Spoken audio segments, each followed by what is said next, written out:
Kinundi na ni dating US President Donald Trump ang desisyon ng Court of Appeal sa Washington, D.C.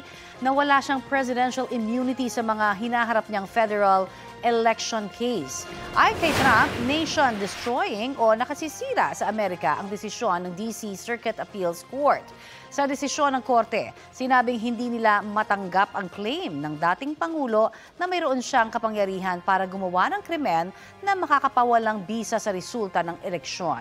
Kinasuhan si Trump dahil sa umunoy tangkang pagbaliktad niya sa resulta ng 2020 elections.